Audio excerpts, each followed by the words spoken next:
오늘 본문의 말씀을 가지고 부활하신 그리스도라는 제목으로 하나님 말씀 전하도록 하겠습니다. 지난주에는 이제 십자가의 죽으심과 그 죽으심이 역사적인 사실이었다라는 사실을 좀 많이 강조했습니다. 지난주 설교를 잠깐 우리가 살펴보도록 하겠습니다.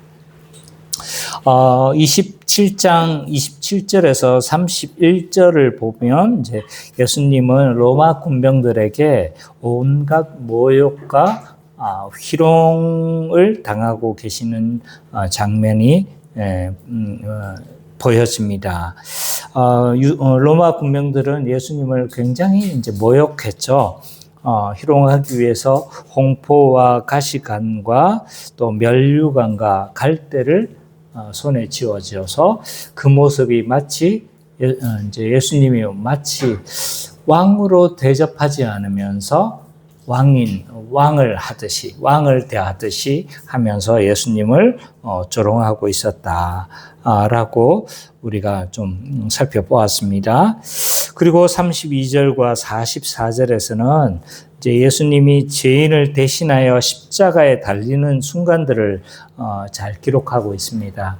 나가다가 구레네 사람 시몬이 이제 예수님 대신 십자가를 대신 지셨고 처형 장소는 이제 골고다였습니다. 골고다였고 이 골고다는 이제 히브리어로 골고다고 후대에 몇백 년 후에 이제 후대 어떤 장군에 의해서 그 이름을 라틴식으로 짓게 했습니다. 그래서 그 이름이 골고다로 불리기도 하고 또는 갈보리로 불리기도 합니다. 어쨌든 그 예수님은 이 골고다에 도착해서 십자가 위에 달리셨고 그 위에는 이제 죄패가 달렸었는데 유대인의 왕 예수라, 히브리어, 라틴어, 헬라어로 이렇게 되어졌고 모든 지나가던 행인들도 예수님을 바라보면서 흔들며 모욕했다. 그리고 얼마 후 예수님은 이제 죽으시죠. 그러면서 45절과 45절과 56절을 이제 좀 살펴보면 예수님이 십자가에 달리시고 난 이후에 여러 가지 현상들과 또 백부장의 고백들이 나옵니다. 이걸 왜 기록했을까? 결국은 예수님의 십자가의 죽음이 어떤 의미를 가지고 있는지를 보여주는 현상들이죠. 그래서 이제 성소의 휘장이 성전을 이렇게 가리고 있던 아마 성전을 가리고 있는 막은 3개가 있어요. 3개가 있는데 그 중에 아마 지성소와 성소를 가리고 있는 그 휘장이 찢어졌던 것으로 보여집니다. 그래서 그 휘장이 찢어지는 게 어떤 의미를 가지느냐? 아무도 나아갈 수 없었어요. 1년에 한 번 대속죄일. 정말 이 대제사장은 몇 번의 속죄의 과정을 거치는 거예요. 대속죄일 날. 그리고 나서 이제 겨우 들어갈 수가 있었는데 이 휘장이 찢어짐으로 말미암아 이제 중보자 예수 그리스도의 완전한 중보로 말미암아 우리가 하나님 앞에 어떻게 바로 나아갈 수 있게 되어졌다라는 사실을 보여주고 있는 거죠. 땅이 갈라져 죽은 자들이 부활했습니다. 이 사실을 통해서 우리 믿는 신자들도 동일하게 부활하게 될 것도 예견해주고 있고 또 백부장이 뭐라고 고백하냐면 진실로 하나님의 아들이었다라고 고백을 합니다. 이 사실을 통해서 그분이 진실로 하나님의 이방인이 그렇게 고백했고 그것이 사실이라면 그 하나님의 아들로서 이 모든 속죄 사역이 이 형벌대속적 죽음이 구원을 위한 죽음으로서 성공했구나 라는 사실도 보여주는 거죠. 그래서 45절과 56절은 앞에 십자가에 달리신 예수님의 십자가의 죽음이 어떤 의미를 가지는지에 좀 해석할 수 있는 실마리를 제공하는 역할을 한다라고 할 수 있습니다. 그러면서 57절부터 66절은 이러한 예수님의 십자가 죽음이 역사적 사실임이 강조가 되어집니다. 어떤 부분이 그러냐면 이제 아리마대 요셉의 묘에 장사되어졌다라는 거죠. 그 당시 아리마대 요셉은 국회의원이었습니다. 그러니까 이것이 구체적으로 그의 이름이 무엇인지 또 누구의 묘에 이렇게 매장되었는지를 분명하게 알리고 또 3일 후에 부활하신 것, 뭐 이런 여러 가지들을 통해서 이것이 역사적 사실이다. 예수님의 죽음이 역사적 사실이다라는 사실을 강조해주고 있습니다. 십자가 부활은 항상 그래요. 이게 역사적 사실이어야 되는 거죠. 그래서 우리가 십자가를 배울 때는 좀 덜하지만 부활을 배울 때 뭘 많이 합니까? 이것이 얼마나 역사적인 사실인가를 많이 공부를 하잖아요.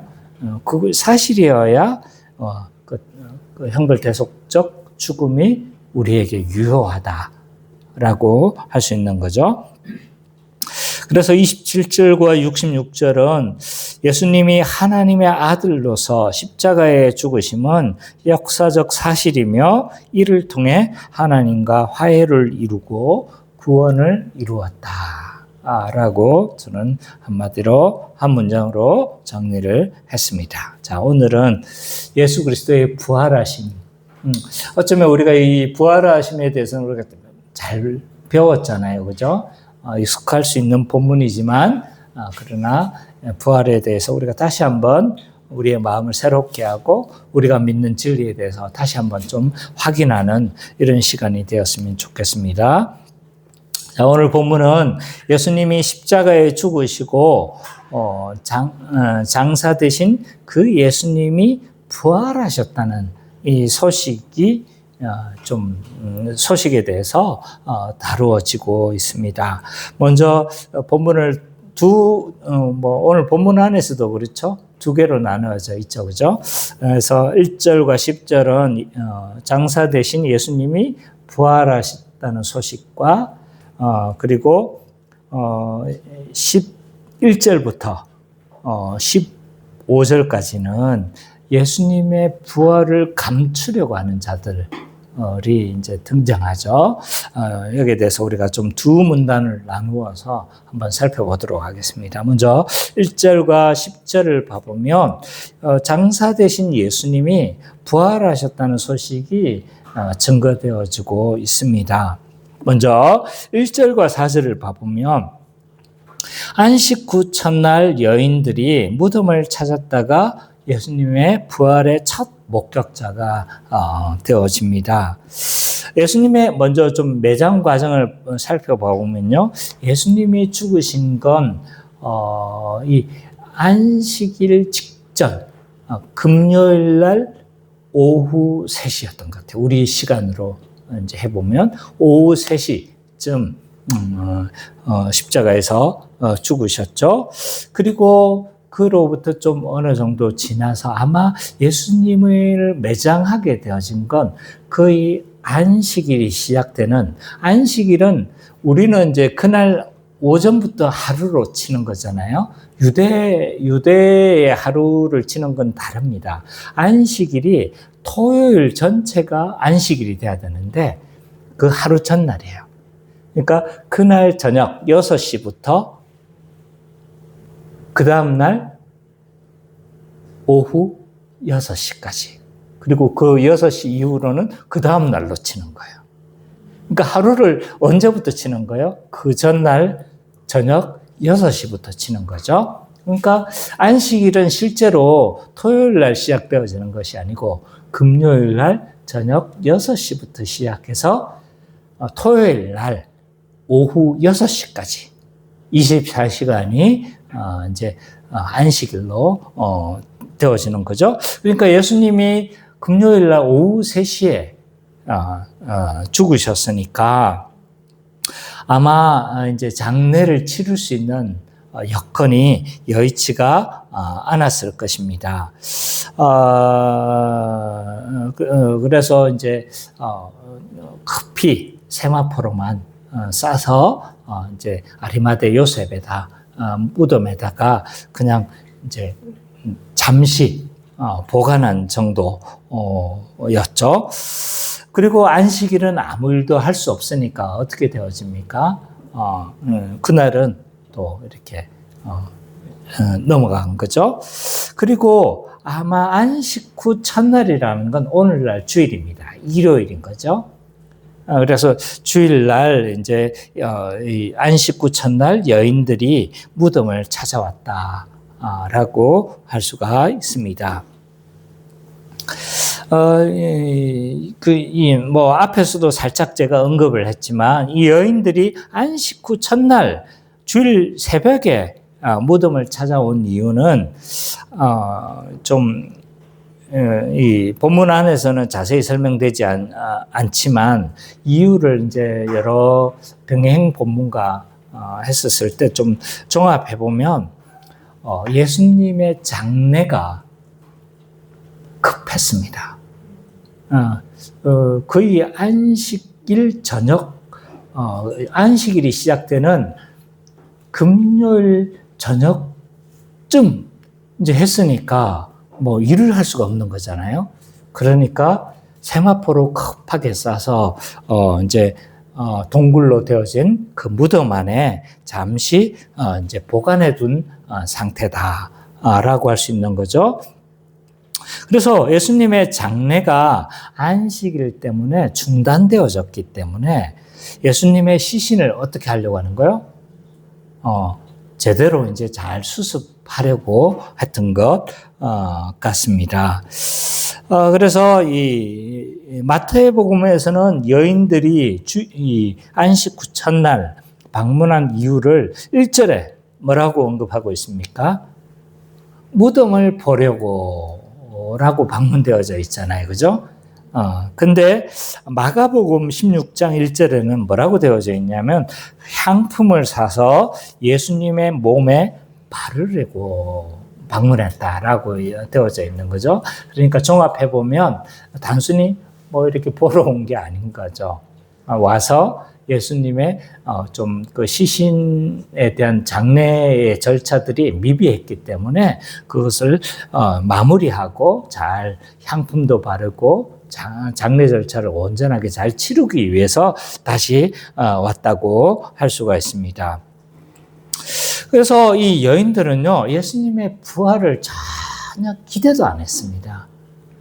기대도 하지 않고 무덤에 갔었고, 단지 이제 미비된 장례 절차를 완료하기 위해서 왔는데, 여인들의 생각에서는 예수님이 죽으셨기 때문에 시신을 잘 돌보려는 마음으로 왔는데, 그러니까 한마디로 이 여인들은요, 예수님께 온 이유가, 이 예수님을, 죽은 예수님을 만나러 갔다가 그곳에서 누구를 만난 거예요? 살아나신 그 예수님을 만났다. 라고 할 수가 있습니다. 이 여인들은요, 절대 이제 부활을 기대하거나, 이러지는 않았던 것 같아요. 그렇지만, 부활하신 이 그리스도의 첫 목격자가 되어졌다.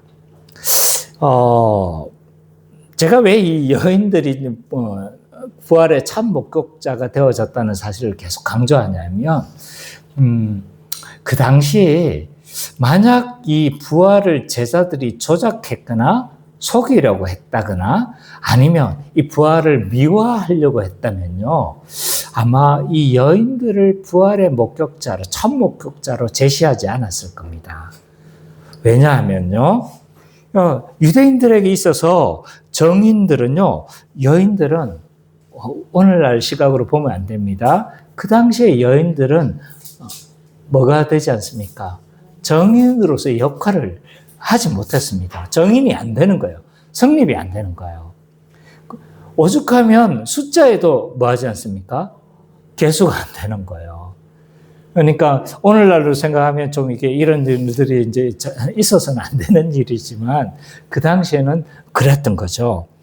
그래서 만약 이것이 조작하려고 했거나 미화하려고 했거나 속이려고 했다라면 이 여인들을 아마 전면에 내세우지 않았을 겁니다.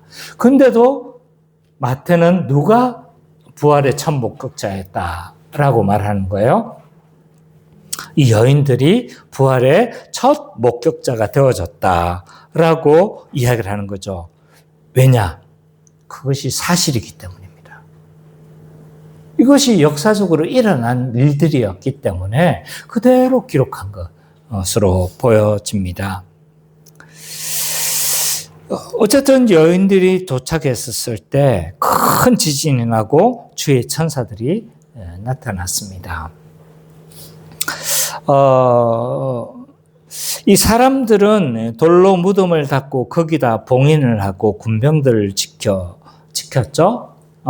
어떻게 보면 예수님의 부활을 막으려고 하고, 어떻게 보면 이제 좀 어떻게 이거 모든 인간의 업무와 힘으로 예수의 부활을 어쩌면 막으려고 했지만, 그러나 그것으로 막을 수 없다는 것들을 또 잘 보여주고 있습니다. 이 예수님이 십자가에 죽으실 때도 뭐가 일어났습니까? 지진이 일어났죠. 부활하실 때도 지진이 일어나는 거예요. 왜 이 지진이 계속 일어나느냐? 왜냐하면 이 메시아적 예언들 중에서 종말의 때 하나님의 임하실 때 지진이 일어나는 것들을 많이 설명을 하고 있거든요. 그래서 이런 지진과 천사들이 등장하고 이런 사건들을 통해서 이것이 인간의 사건이 아님을 드러내려고 하는 것 같아요. 하나님께서 지금 일하시는 시간이고 하나님의 역사가 이루어지고 있다는 것들을 보여주고 있다. 라고 할 수가 있습니다. 어쨌든 5절과 6절에서는 천사들은 예수님이 말씀하신 대로 부활하셨다라고 증거를 합니다.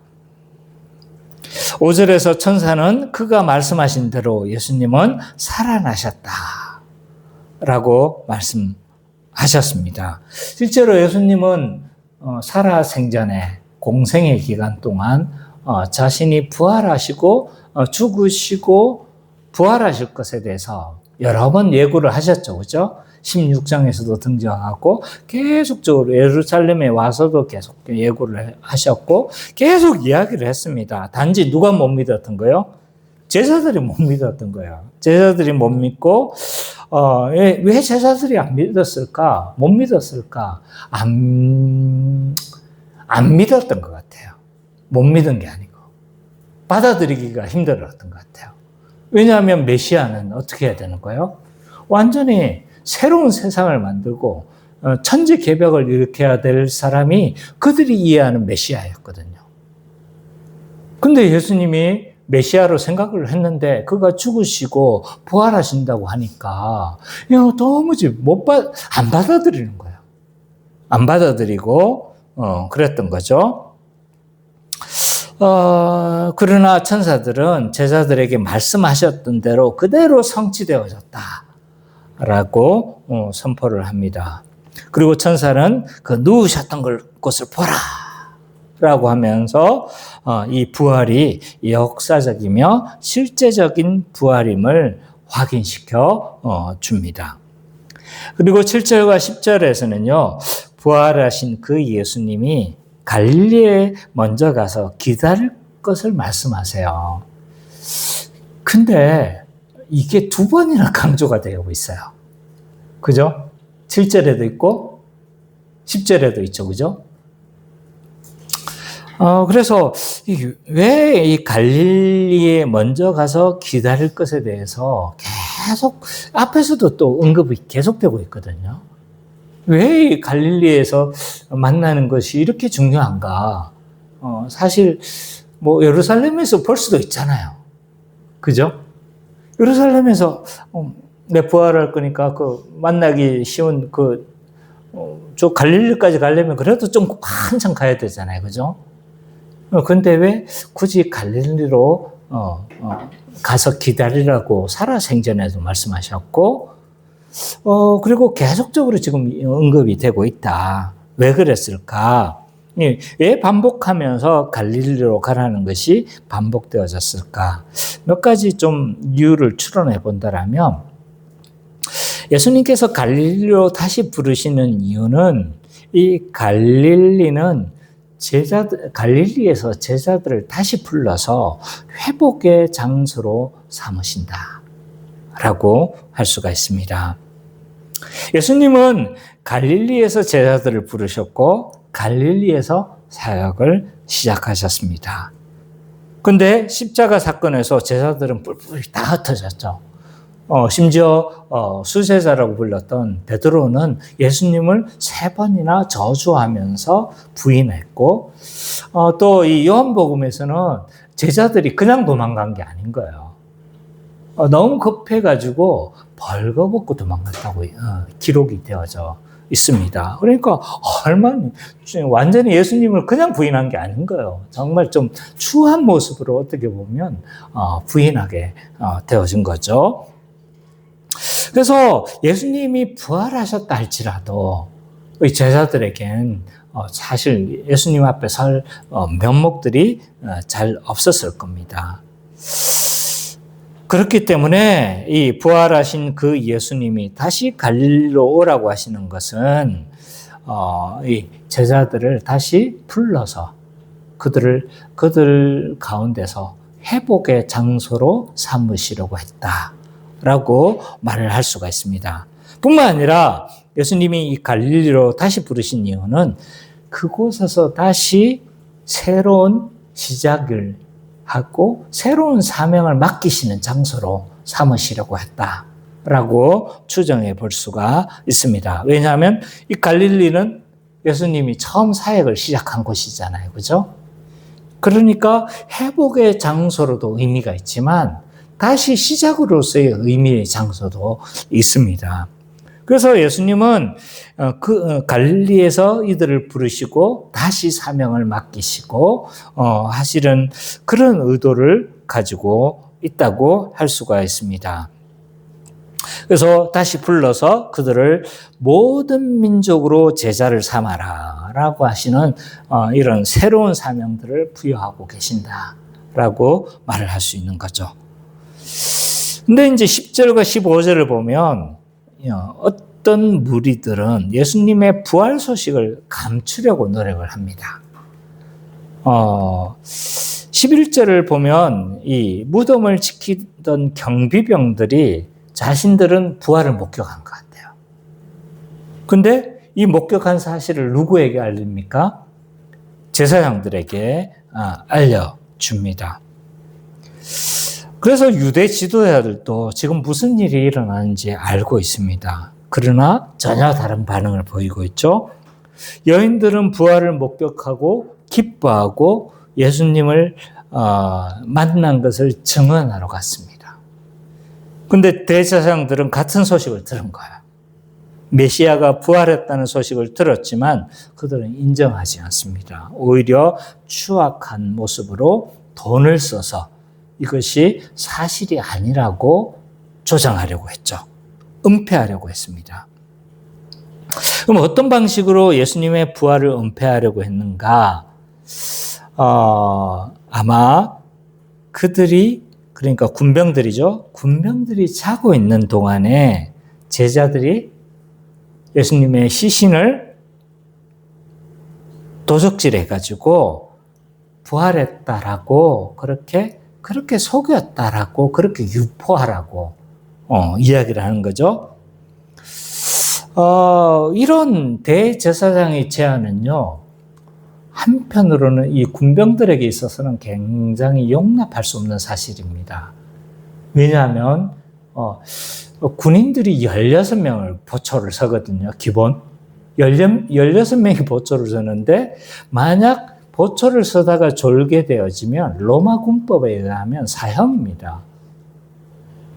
그러니까 자기들이 다 졸았다는 것도 말이 안 되는 거지만 졸았다고 하면 뭐도 위험할 수가 있습니까?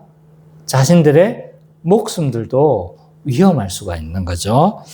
그렇기 때문에 이런 제안들은 굉장히 불명예스러운 제안들이었고, 저도 군대에서 좋은 건 아니지만 군대에서 이렇게 딴짓하다가 개미하고 장난치다가 보초서다 개미하고 이렇게 막 개미가 막 올라가고 있더라고요. 막 장난치고 있어. 내가 선임이어서 저는 이제 장난을 치고 있었죠. 근데 후임은 좀 이렇게 좀 보고 있어야 되는데 제가 장난치고 있는 걸 이 친구도 보고 있었던 거예요. 근데 순찰을 돌던 간부가 와가지고 뭐 하는 거야? 얼마나 놀랐는지 영창 갈 뻔했습니다. 영창 갈 뻔한 걸 친구의 도움으로 겨우 영창을 면했습니다. 어쨌든 지금도 경계에 실패하는 건요 굉장히 큰 군인들의 어떤 수치를 얘기합니다. 그러니까 그 당시에는 더 했기 때문에 이러한 요구는 굉장히 위험한 제안이었기 때문에 아마 그들에게 거액의 돈으로 아마 줘서 이것들을 꾸미려고 했던 것 같습니다. 그래서 뇌물을 줘서 이렇게 해라. 이렇게 했다고 그렇게 유포하라고 이야기를 했던 거죠. 이것을 가리켜서 이제 시체 도난설이라고 합니다. 시체 도난설이라고 하는데 마태는 이것을 왜 언급하고 있냐면 아마 초대교회에 이러한 주장은 굉장히 널리 유포됐던 것 같아요. 그러니까 마태복음의 수신자가 누굽니까? 유대인들이었죠. 그죠? 유대인들이었기 때문에 이것이 이렇게 되어진 거구나. 경유들을 아마 설명하려고 마태는 의도적으로 기록하지 않았나 생각이 되어집니다. 그러니까 이런 시체 도난설은 초대교회 때부터 있었던 이야기다라고 할 수가 있습니다. 어쨌든 1절과 15절은 저는 이렇게 정리를 했습니다. 하나님은 예수님을 부활하게 하심으로 그가 참된 구원자이심을 드러내시고 십자가 사건이 참된 사실임을 확인하게 하셨다. 다시 한번 1절과 15절은요. 하나님은 예수님을 부활하게 하심으로 그가 참된 구원자이심을 드러내시고 십자가 사건이 참된 사실임을 확인하게 하셨다. 이렇게 저는 정리를 했습니다. 그러면 오늘 이 말씀이 우리에게 어떻게 적용되어지는지에 대해서 한번 살펴보도록 하겠습니다. 첫 번째로 교회는 예수님이 확실하게 부활하셨다는 사실을 굳게 믿어야 합니다. 역사 가운데 부활만큼 공격받은 진리가 많지 않습니다. 그래서 다른 진리들도 많이 공격받기도 하고, 어떤 진리들은 이제 그렇게 하죠. 그래서, 그러나 이제 이 기독교 진리를 공격하는 것은 대부분 간헐적입니다. 그러니까 어떤 주장에 의해서 서신으로 주고받든지, 아니면 간헐적으로 되어지는데, 이 부활 논쟁은요, 몇 번이나 이 부활을 반대하는 자들과 부활을 옹호하는 측에 모여가지고 몇 번이나 논쟁을 했어요. 역사 가운데 이 100년 안에 큼직한 논쟁만 해도 2번이나 있었습니다. 그러니까 역사 가운데 얼마나 많이 공격을 받았겠습니까? 단순히 이 부활이 기적이고 말도 안 되는 소리이기 때문에 이 부활을 공격하는 건 아닙니다. 말도 안 되는 소리 하지 마. 이것 때문에 부활을 공격하는 건 아닙니다. 이유가 있어요. 왜냐하면 부활을 공격하면 기독교의 진리가 다 무너진다.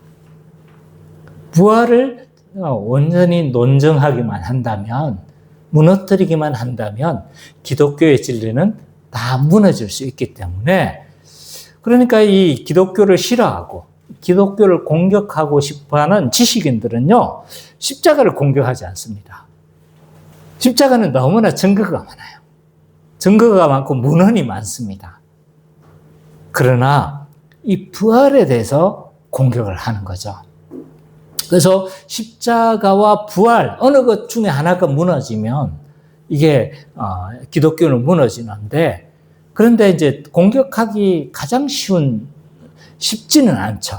그러나 이게 좀 그래도 비벼 볼 수 있는 데가 어디냐면 부활인 거죠. 그래서 이 부활을 많은 사람들이 반대하려고 했습니다.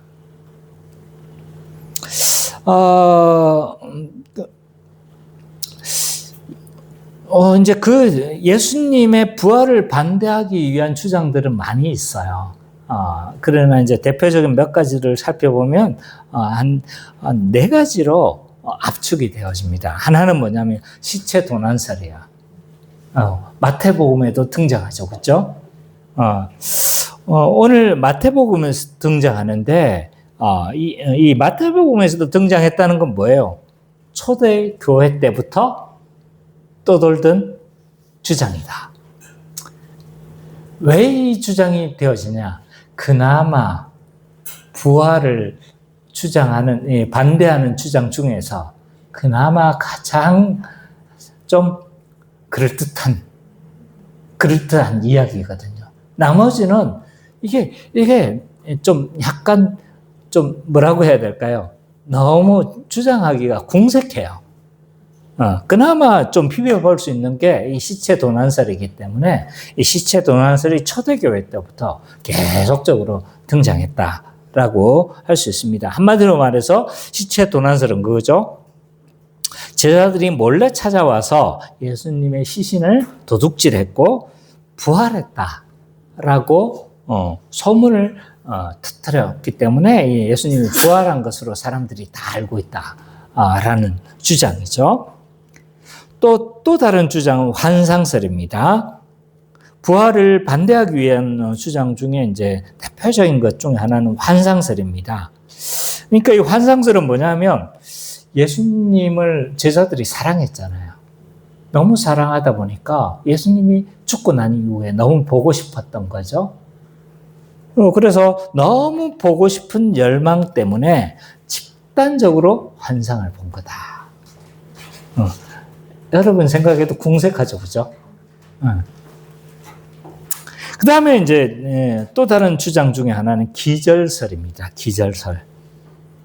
예수님이 실제로 죽은 것이 아니다.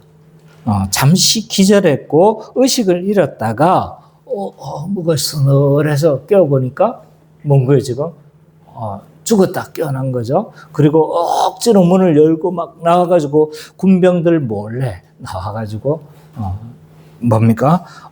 막 제자들한테 보여가지고 나 부활했어. 이렇게 주장했다는 거죠. 이게 이제 기절설입니다. 마지막으로 이제 예수님의 부활을 반대하는 주장 중에 이제 또 하나는 무덤 착각설이 있습니다.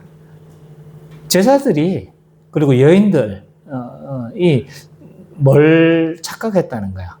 무덤을 착각했다는 거예요. 가보니까 무덤이 빈 무덤이네. 그래서 어떻게 실제로는 죽었는데 그 다른 사람의 무덤에 가가지고 착각을 해서 뭘 했다는 거예요? 부활한 것으로 오인했다는 거죠. 이런 주장들이 이제 거의 답니다. 이것 외에 주장할 수가 없어요. 예수님이 부활하셨다라는 주장들을 더 이상 역사 가운데서 주장된 게 없습니다. 이 네 가지 범주 안에서 다 연관되어진다라고 할 수 있는 거죠. 이런 주장들이 그럴듯해 보일 수도 있지만 그러나 우리가 조금만 더 살펴보고 더 연구해 보면 이게 굉장히 허술한 주장이라는 것이 드러납니다. 제가 하고 있는 이 주장들은 대부분 어디에서 발췌한 거냐면 누가 돌을 옮겼는가라는 책에서 나온 거예요. 그래서 이 누가 돌을 옮겼는가 이 책은요. 이 저자가 갑자기 생각이 안 나는데 원래 이 사람은 기자 출신이었어요. 교회를 극도로 혐오했던 사람이었죠. 그래서 아무리 생각해도 십자가를 공격하기에는 너무 문헌이 많아요. 예수님이 죽으셨다는 것들을 기록한 것이 신자뿐만 아니라 불신자의 문헌들에도 기록되어져 있기 때문에 이것을 역사적 사실이 아닌 것으로 말하기는 너무 어렵습니다. 그래서 이 이제 부활을 무너뜨린다면 기독교가 무너질 수 있겠구나라는 생각을 가지고 기자적인 탐구 정신으로 뭘 했냐면 예수님의 부활을 반박하기 위해서 연구를 하고 했는데 이런 일들이 이제 가끔씩 있죠, 그죠? 이 사람이 연구를 하면 할수록 이게 아니구나 라는 사실을 발견하고 기독교로 회심하고, 그래서 결국 책을 낸 건 뭐냐면 부활을 옹호하는 책을 냈어요. 그 책이 뭐냐면 그 유명한 누가 돌을 옮겼는가 라는 책이에요. 저도 이거 신학교 학부 과정에서 읽었는데 이 책이 저한테는 굉장한 영향을 줬습니다. 어쨌든 뭐 한번 좀 읽어볼 수 있는 에너지가 되시는 분들은 읽어보셔도 될 것 같습니다. 어쨌든 이 책에서는 이게 왜 틀릴 수밖에 없는가에 대해서 반박을 하고 있어요. 먼저 쉬운 반박을 부터 시작해 본다라면 환상설입니다. 환상설. 이 환상은 지극히 개인적인 현상입니다. 집단 환상을 봤다는 것은 역사 가운데 거의 없습니다. 그래서 극히 개인적인 현상이고 심리적인 현상이죠. 그리고 어떤 사람들은 예수님을 그렇게 부활을 기대하거나 열망하거나 그렇지도 않았어요. 그냥 단지 낙심했을 뿐인 사람들도 많았죠. 어쨌든 많이 보고 싶어 한다 할지라도, 그러나 예수님의 부활을 목격한 사람이 총 몇 명이냐면 500여 명이 넘습니다. 500여 명이 넘어요. 고린도전서 15장을 근거로 해 봤었을 때 이 부활을 목격한 사람은요 500명이 훨씬 넘습니다. 제자들, 그리고 500의 형제들, 그리고 여러 관련된 사람들 한다라면 500명이 훨씬 넘는 거죠. 근데 문제는 뭐냐면 500명이 동시에 환상을 봐야 되는 거죠. 거기에다가 그렇게 막 기대하거나 이러지는 않았던 거죠. 그죠? 그냥 단지 낙심해 있었을 뿐이에요. 여러분들 첫사랑과 헤어진 경험이 있습니까? 없잖아요. 그죠? 있습니까? 저 있어요. 제 아내가 첫사랑은 아니에요. 마지막 끝사랑입니다. 마무리는 해놔야죠. 어쨌든 그 첫사랑과 헤어지고 나서 정말 매일 밤 꿈에서 봤어요. 매일 밤, 거의 매일 밤 봤어요. 근데 환상은 못 봤어요. 그만큼 어려운 것이 뭡니까? 환상이에요. 내가 이거 논증하려고 참 과거의 일까지, 환상이 그만큼 보기 힘든 거예요. 이 환상을 500명이 동시에 봤다는 사실은 말이 되지 않습니다. 근데 잠시 본 게 아니에요. 며칠 동안 봤습니까? 40일 동안 봤습니다. 40일 동안 목격을 했고, 심지어 환상이라면 실체가 없어야 될 텐데 제자들이 누구를 만졌습니까? 예수님의 부활하신 그 몸을 못자국과 이걸 만졌어요. 그러니까 이게 환상이 아니라는 것이 드러나는 거죠. 그죠? 그래서 이 환상은 사실은 좀 말도 안 되는 이야기다. 그래서 어떤 분이 이런 이야기를 하더라고요. 이런 주장을 하는 사람들도 부끄러워한다. 자기들이 주장해놓고 너무 궁색하니까 부끄럽다는 거예요. 어쨌든 이 환상설은 말이 안 됩니다. 기절설을 좀 반박해 본다라면요, 예수님이 기절했다, 깨어났다.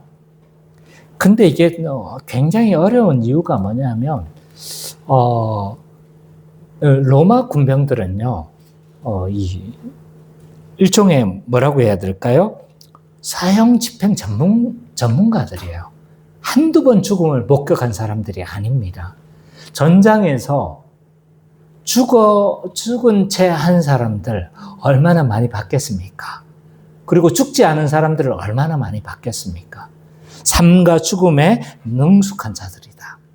잘 알고 있는 자들인 거죠. 거기에다가 확인 사살을 했습니다. 보통은 이제 십자가에 달린 사람은요, 다리를 꺾습니다. 다리를 꺾어요. 그 다리를 꺾어버리면 어떻게, 그래서 큰 망치로 꽉 쳐버립니다. 다리 뼈를 꺾는 거죠. 그렇게 되어지면 버틸 힘이 없어서 푹 처지게 되어지고 질식사를 하게 되어집니다. 그러면 이제 죽지 못한 사람이라 할지라도 어느 정도 시간이 한 몇 분이 지나면 질식사에서 죽게 되어지죠. 근데 너무 확실해 보였던 것 같아요. 그래도 확인 사살을 하기 위해서 옆구리를 찔렀습니다. 옆구리를 찔렀고 그때 물과 피가 분리되어져서 나왔다. 그래서 어떤 의사는 이것이 이제 심장 파열로 인한 물과 피가 분열된 사건으로 된 것으로 이해를 하더라고요. 어쨌든 확인을 했다. 거기에다가 십자가에 내릴 때 누가 확인을 했습니까? 군병들이 다시 확인했어요.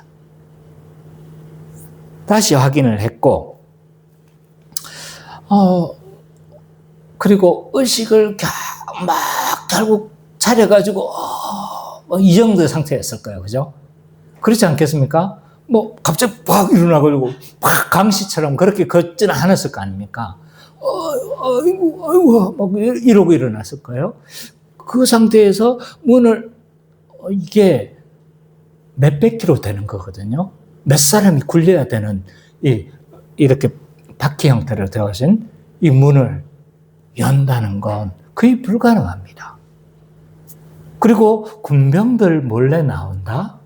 이것도 불가능한 데다가 설사 나왔다 본다면 제자들한테 와가지고 어이구 나 살았어 살았어 그리고 또 죽었을 거 아니에요. 언젠가는.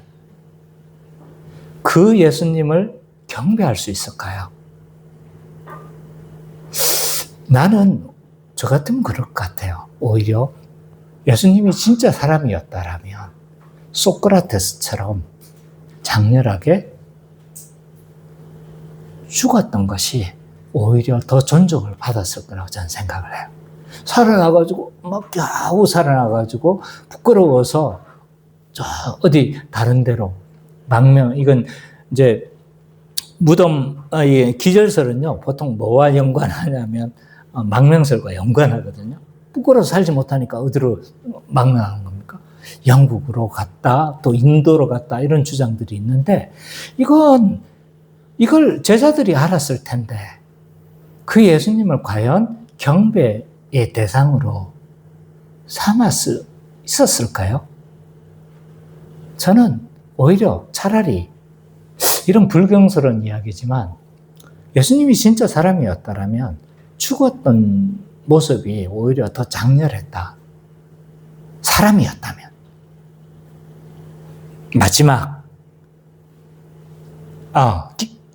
마지막 이제 무덤 아니죠. 무덤 착각설도 마찬가지입니다.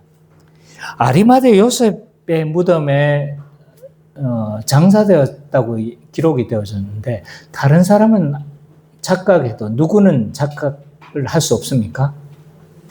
무덤 주인은 착각할 수 없어요. 그리고 여인들이 처음 갔다고 했는데 여인들이 아예 무덤을 방문하려고요. 그 장례를 치를 때 무덤을 파뒀다라고 기록이 되어 있어요. 그러니까 여인들은 이미 알고 있었어요. 위치를. 그래서 그냥 물어 찾아간 게 아니고 무덤을 어디에 있는지를 확인하고 다시 찾아가기 위해서 그렇게 갔던 거죠. 그러니까 착각할 수가 없다. 그리고 무엇보다도 이것이 사실이 아닌 이유는 유대 지도자들 때문에 그것은 사실이 아니라는 것을 알 수가 있습니다. 왜냐하면 만약 무덤을 착각해가지고 제자들이 우와 부활하셨다 막 이렇게 한다라면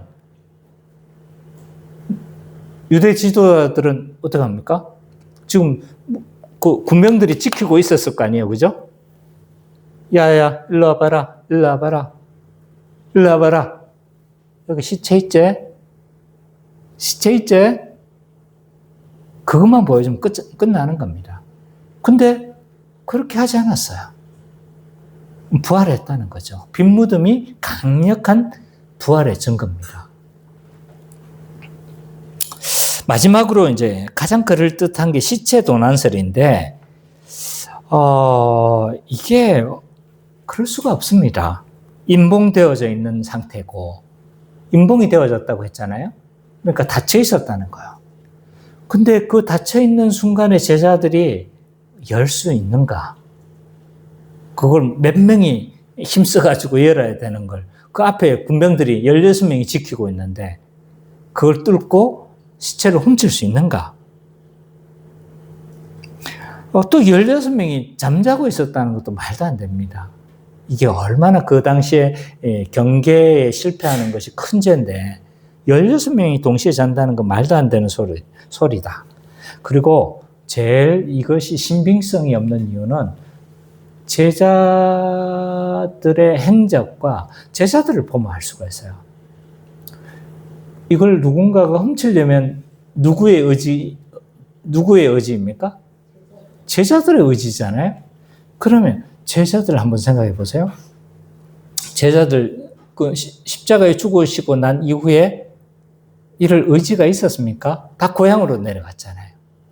의지가 없었다. 첫째로. 그리고 만약 훔쳤다라면 목적이 있을 텐데 예수님을 우상화하거나 신이다라고 막 거짓말을 퍼뜨려서 그 누구의 이익을 자기들이 교주가 되어가지고 아니면 어떤 이익을 취해야 되잖아요. 근데 제자들이 하나같이 다 죽어요. 예수님 부활하셨다라고 말하는 제일 처음 죽은 사람이 요한의 동생 누굽니까? 야고보가 제일 처음 부활 소식을 전하다가 순교를 했잖아요. 그렇죠? 그러니까 이 제자들의 행적을 봐보면요. 이것 때문에 이득을 본 게 하나도 없어요. 이익을 취하거나 아니면 이것 때문에 다 죽었고 그나마 한 명 딱 살았는데 요한마저도 유배되고 이것 때문에 이 부활하신 그 그리스도를 증거하기 위해서 이것 때문에 뭘 하냐면 유배되고 죽지 못해 살았던 그런 인물이었죠. 이런 제자들의 행적을 본다라면 저는 이게 부활의 가장 강력한 증거라고 생각해요. 제자들의 행적을 보면 만약 이런 여러 착각이라든지 환상을 봤든지 그렇다면 제자들이 어느 정도는 정신 차린 시점이 있었을 것이고 그러면 제자들이 이렇게 죽었다라면 예수님이 정말 죽었다라면 속이거나 이렇게 했다라면 제자들이 그렇게 하지 못했다. 제자들은 뭘 분명히 봤다? 부활하신 그 말씀하신 대로 또 구약에 예언되어져 있는 대로 부활하신 것을 확실하게 목격했기 때문에 그들은 그들의 전 생애를 물불을 가리지 않고 다 뭐 했다? 투신했다라고 할 수 있는 거죠. 그래서 어떤 사람들은 껍질을 당해서 껍질을 벗겨서 죽을 때까지 이 껍질을 벗겨 제자들이 껍질을 벗겨가면서 예수님의 부활을 증거했던 거예요. 베드로는 십자가에 달려고 했는데 십자가에 가는 게 내가 어떻게 예수님처럼 십자가에 달 수 있겠습니까? 저는 거꾸로 매달아 주십시오 라고 하면서 거꾸로 매달아 죽었고 바울은 목베어 죽음을 당했고 하나같이 목베어 죽었거나 아니면 여러 다양한 참혹하게 다 죽음을 선택했다. 제자들이 만약 이 부활을 목격하지 않았다면요, 저는 그렇게 하지 못했다. 그래서 부활을 목격하고 난 이후의 제자들의 행적을 보십시오. 그래서 제자들의 행적은요, 부활 전과 부활 후다. 부활 후의 제자들의 행적은요, 물불을 가리지 않습니다. 제자들은 분명히 부활을 목격했다라는 것이 가장 부활의 강력한 증거다. 두 번째로, 교회는 예수님의 부활의 중요함을 알고 나와 연관성에 대해서도 분명히 알아야 합니다. 예수님의 부활이 역사적 사실이 있고 이것은 숨길 수 없는 명백한 증거를 가지고 있다는 사실에 대해서 우리가 살펴봤습니다. 이것뿐만 아니라 이 부활은요, 사도신경에서도 굉장히 중요하게 고백되어집니다. 십자가에 죽으시고 부활하신 것은 우리의 신앙 고백의 핵심이다 라고 할 수 있는 거죠. 이처럼 부활이 중요하지만 근데 이제 우리 교회는 안 그래요. 우리 교회는 안 그렇지만 부활이 그러면 어떤 의미를 가지는 겁니까? 부활하셨습니다 라고 막 다 이야기를 하는데 부활이 어떤 의미입니까? 부활이 나의 신앙과 어떤 상관을 가지고 있습니까? 라고 한 사실에 대해서는 우리가 잘 모른다는 거예요. 자, 예수님이 확실하게 부활하심으로 이 예수님이 죄가 없으심이 증명되어졌고 이 죄가 없으심으로 말미암아 구원이 확실하게 이루어졌다는 사실이 확정되어지는 사건이 뭐냐 하면 부활입니다. 그러니까 부활은요, 단독적으로 존재한다기보다는 십자가가 붙어서 존재하는 진리입니다. 그래서 십자가의 진리가 예수님의 형벌대속적 죽음이 사실이구나 라고 꽝 확정해주는 사건이 부활 사건인 거예요. 왜냐하면 부활은요, 예수님이 죄가 없다는 사실이 증명되어지는 사건인 거예요. 왜 그러냐? 왜냐하면 성경은 이 죽음이 뭐의 결과로 오는 것이라고 합니까? 죄의 결과로 오는 것이 죽음이라고 이야기를 하는 거죠. 만약 예수님이 그대로 죽었다라면 그도 인간이고 죄가 있다는 거죠. 근데 죽지 않고 살아났다는 건 뭐라는 거예요? 죄가 없다라는 것이고 뿐만 아니라 죄가 없는 인간이 있습니까? 없는 거예요. 그분이 하나님의 아들이시기도 한구나라는 사실도 증명이 되어지는 거예요. 이런 사실들을 통해서 뭐가 되는 겁니까? 예수님의 십자가의 죽음은 성립이 되어지는 거구나. 확실한 사실이구나라는 것이 증명되어지는 사건이 부활이다 라고 할 수가 있는 거죠. 또한 예수님의 이 부활은요, 어떤 의미가 있냐면 죄와 죽음의 권세를 깨트리셨음을 증명해 주는 사건이기도 합니다. 예수님은 죄가 없으신 분인데 죽음을 당했습니다. 근데 죽음에 머물지 않고 부활하셨어요. 이 말은 곧 뭐예요? 사망의 권세를 이기셨다는 거죠. 그죠? 그래서 이 부활은요, 더 이상 죽음이 예수님을 지배할 수 없다는 것을 선언해 주는 것이고, 그와 연합된 우리도 어떻게 됩니까? 더 이상 사망이 우리를 지배할 수 없다는 사실을 보여주는 사건이기도 합니다. 그래서 고린도전서 15장 54절과 55절에서 뭐라고 말씀하고 있냐면 부활 사건은 죽음에 대한 승리다 라고 표현하고 있습니다. 그래서 이 부활 사건은요, 예수님의 부활을 십자가의 죽으심을 증명해주고 확정해줄 뿐만 아니라 죄와 사망의 권세를 이기셨음을 보여주는 확실한 증거가 되어지는데, 그러면요, 그렇다 쳐요. 그러면 그것이 우리 신앙과 어떤 연관을 가집니까? 라고 했었을 때 그게 세 가지 관련이 있습니다. 예수님의 부활과 신자는 어떤 관계를 가지는가? 예수님의 부활이 우리에게 어떤 위안을 주는가? 첫 번째로 예수님의 부활은요, 우리의 중생을 보증합니다. 복음의 핵심에서 배웠죠. 신자는 예수님을 믿을 때 어떤 일이 벌어지냐 하면 그리스도와 연합하는 사건이 벌어집니다.